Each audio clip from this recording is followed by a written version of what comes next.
स्वागत है बच्चों। आज हम देखने वाले हैं बांगर और खादर में अंतर और वहीं पर नीचे दिया हुआ है मरुस्थलीय मृदा की विशेषताएं। तो दो प्रश्न रहने वाले हैं जो कि बहुत इम्पोर्टेंट हैं, जो कि पूछे जा सकते हैं। चलिए तो इनको किस प्रकार हम याद कर सकते हैं। तो ये आपको बता दें कि ये जो है 10th क्लास का है, ठीक है। एसएसटी का है 10th क्लास का, ठीक है। और ज्योग्राफी का है। तो भूगोल सब्जेक्ट का ये दोनों प्रश्न हैं जो कि पूछे जा सकते हैं और कई बार प्रश्न ये आ भी चुके हैं। चलिए तो इनको किस प्रकार हम याद करने वाले हैं, आपको इतनी शानदार ट्रिक से याद करा देंगे कि कभी आप भूल ही नहीं पाओगे, ठीक है। चलिए तो पढ़ते हैं। तो सबसे पहले हम क्या कहेंगे, बांगर और खादर। तो बांगर और खादर में हम पहला पॉइंट ये कहेंगे कि पुराने जलोढ़ मृदा के निक्षेप से, ठीक है, पुराने जलोढ़ मृदा के निक्षेप से निर्मित भू आकार को ही बांगर कहते हैं, ठीक है। जैसे कि आप ऐसा समझिए, पुरानी मिट्टी रहती है, ठीक है, पुरानी मिट्टी है और उसके द्वारा कोई नया चीज़ बनी है, ठीक है, वही क्या कहलाएगी, बांगर कहलाएगी। तो देखो, पुराने जलोढ़ मृदा के निक्षेप से निर्मित क्या कहेंगे, भू आकार को ही बांगर कहते हैं। फिर नेक्स्ट पॉइंट हम अब इसमें देखेंगे तो क्या कहेंगे, खादर में नवीन जलोढ़ मृदा को ही क्या कहते हैं, खादर कहते हैं। देखो, जब पुरानी मृदा थी, जलोढ़ मृदा थी, उसको हम क्या कह रहे थे, बांगर कह रहे थे।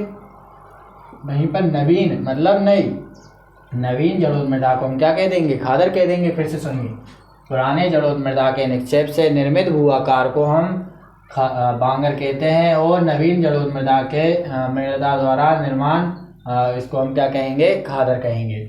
नेक्स्ट हमारा पॉइंट क्या कहने वाले हम कि ऊंचाई, ये देखो ऊंचाई है और बाढ़ चल रही है, ठीक है, बाढ़ है तो ये पानी है। अब इसको समझो किस प्रकार, ऊंचाई के कारण बाढ़ का पानी यहाँ तक नहीं पहुँच पाता, ठीक है। क्या कह देंगे, ऊंचाई के कारण बाढ़ का पानी यहाँ तक नहीं पहुँच पाता है, ऊंचाई के कारण बाढ़ का पानी यहाँ पर नहीं पहुँच पाता है। वहीं पर हम इसमें कहेंगे खादर में संपूर्ण, देखो संपूर्ण भाग क्या है, इसमें पानी भरा हुआ है तो संपूर्ण भाग बाढ़ का मैदान है, हम क्या कह देंगे, संपूर्ण भाग बाढ़ का मैदान है। तो ये हमारे दोनों पॉइंट कंप्लीट होते जा रहे हैं। आप बताइए कमेंट में कि आपको याद हो रहा है या नहीं हो रहा, ठीक है। पहले हमने क्या कहा, पुराने जलोढ़ मृदा के निक्षेप से निर्मित भू आकार को हम क्या कहेंगे, बांगर कहेंगे और नवीन जलोढ़ मृदा को ही हम क्या कहेंगे, खादर कहेंगे।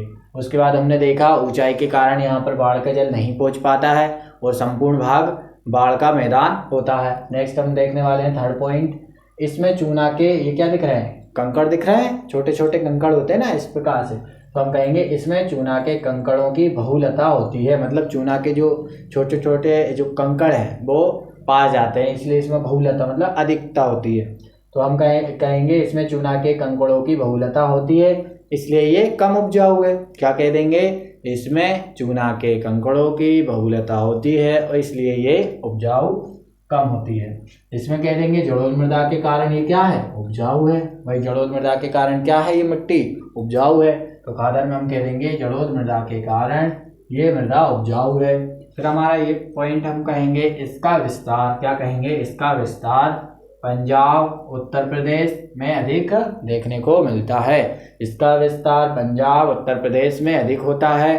वहीं पर हम इसमें कहेंगे इसका विस्तार बिहार पश्चिम बंगाल झारखंड में अधिक होता है। क्या कहेंगे, इसका विस्तार पश्चिम बंगाल बिहार और झारखंड में अधिक होता है।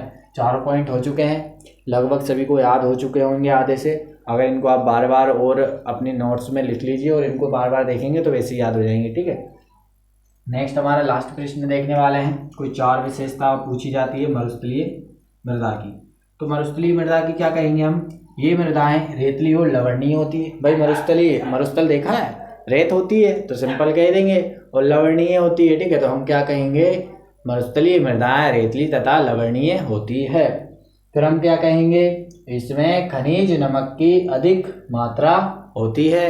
इसमें क्या होता है, खनिज नमक की अधिक मात्रा होती है। नेक्स्ट हम क्या कह देंगे, सिंचाई सुविधा उपलब्ध ना होने पर ये भूमि जो है बंजर पड़ी रहती है। क्या कह देंगे, सिंचाई सुविधा उपलब्ध ना होने पर ये बंजर पड़ी रहती है।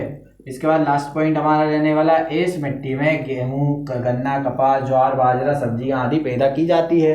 क्या कह देंगे, इस मिट्टी में गेहूं, ज्वार, बाजरा, ठीक है, और जो कपास है, सब्जियां आदि पैदा की जाती है। ये चारों पॉइंट हो चुके हैं, आप इनको नोट्स में लिख लीजिए। और हालांकि आपको थोड़े बहुत तो याद हो चुके होंगे, एक बार फिर से रिपीट करते हैं इस मृदा को, ठीक है। ये मृदा रेतली तथा लवणीय होती है, इसमें खनिज नमक की अधिक मात्रा होती है, इसमें से इसको सिंचाई की सुविधा उपलब्ध ना होने पर यह बंजर पड़ी रहती है। इस मिट्टी में गेहूँ, गन्ना, कपास, ठीक है, और ज्वार, बाजरा और सब्जियां आदि पैदा की जाती हैं। लगभग आप सभी को याद हो चुका होगा, तो कमेंट्स में बताइए आपको याद हुआ है कि नहीं हुआ है, ठीक है। तो ये रहे सारे प्रश्न। धन्यवाद।